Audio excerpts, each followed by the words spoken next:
जय बोलेगी। भाइयों बहनों मित्रों, रवि लांबा का नमस्कार स्वीकार करें। मित्रों, आज हम कर्म और विचार पर चर्चा करेंगे।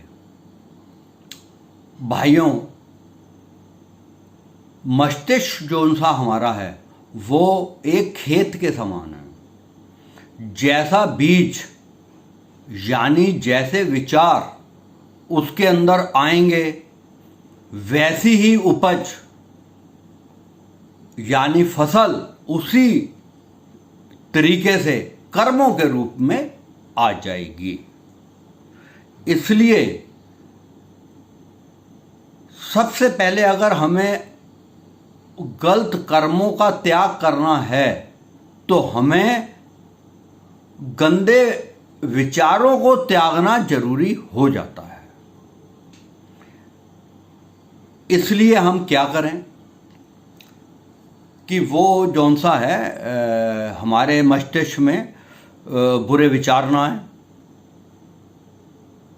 तो उसके लिए हमको सबसे पहले जब भी हमारे मस्तिष्क में बुरे विचार आएं तो हम उस समय प्रभु की साधना में लीन हो जाएं, मंत्र जाप करना चालू कर दें, पूजा अर्चना चालू कर दें, जिससे कि हमारे मस्तिष्क में बुरे विचार ही ना आएं,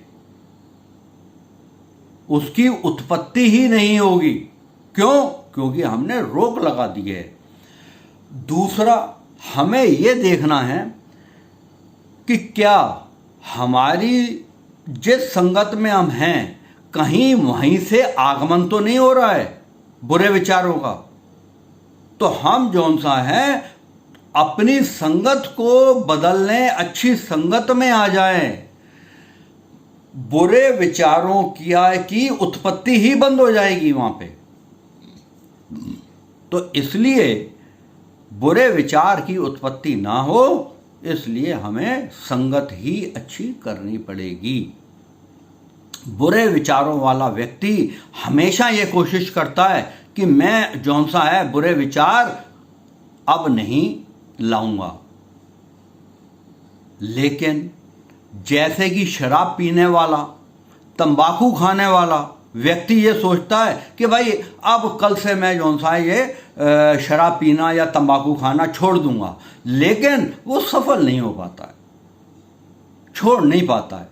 ऐसे ही बुरे विचार वाला व्यक्ति भी उसमें को वो छोड़ नहीं पाता है। दूसरा, एक उसके गंदे विचार वालों के व्यक्तियों का एक और तर्क होता है। वो ये कहता है कि हमारे जौन से हैं हम गंदे विचार ले रहे हैं लेकिन कर्म तो अच्छे कर रहे हैं, इसमें क्या गलती है? हम गलत क्या कर रहे हैं?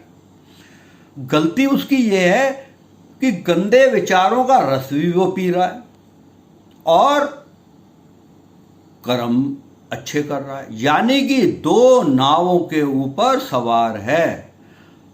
तो मित्रों, जो व्यक्ति दो नाव के ऊपर सवार होगा आप जानते ही हैं कि उसका डूबना निश्चित है। अब मैं आपको एक दृष्टांत बताता हूं, उससे भी आपको बहुत ज्यादा समझ में आएगी। गौतम बुद्ध के शिष्यों ने गौतम बुद्ध से कहा कि कर्म क्या है, गुरुजी आप ये बताएं।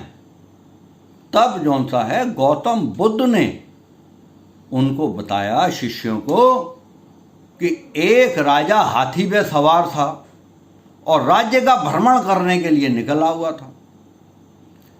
वो चलते चलते एक दुकान के सामने रुक गया और दुकान के सामने रुकने पे अपने मंत्री से बोला कि ऐसा है, ये जो सा दुकानदार है ये मुझे अच्छा नहीं लगता है, मुझे ऐसा लगता है कि इसको फांसी दे देनी चाहिए। मंत्री सुन के बड़ा दुखी हुआ कि भाई ऐसा क्यों। जब तक कि वो राजा से पूछता तब तक राजा आगे निकल चुका था। खैर वहां पहुंच गए। मंत्री जौन सा था बड़े ही बुद्धिमान व्यक्ति था। वो दूसरे दिन अपनी वेशभूषा बदल के साधारण कपड़े पहन के उस दुकानदार के पास गया।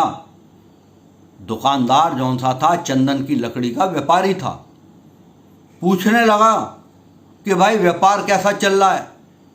दुकानदार बोला, बहुत बुरी पोजीशन है, मैं बहुत दुखी हूं। कई ग्राहक आते हैं मेरे पास, चंदन की लकड़ी सूंघते हैं, बहुत अच्छी खुशबू है, ये भी कहते हैं कि ये तेरा जौन सा माल है बहुत ही उच्च कोटि का माल है, लेकिन ये पूछ पाछ के भाव पूछ के चले जाते हैं, लेकिन खरीदता कोई नहीं है। इसलिए मैं बहुत परेशान हूं, लेकिन एक आस है मेरे पास जिसके ऊपर मैं टिका हुआ हूं। वो आस ये है कि राजा जब मर जाए तो उसके अंतिम संस्कार के अंदर ये लकड़ियां जौन सी हैं, चंदन की लकड़ी लगेगी, वो मेरी दुकान से जाएगी, क्योंकि दूर दूर तक चंदन की लकड़ी बेचने वाला कोई नहीं है।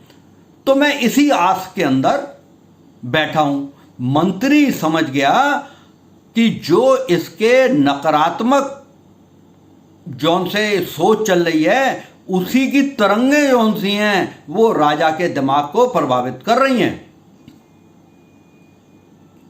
अब मंत्री ने क्या किया कि उससे कुछ लकड़ियां उच्च कोटि की लेके राजा के पास चले गए।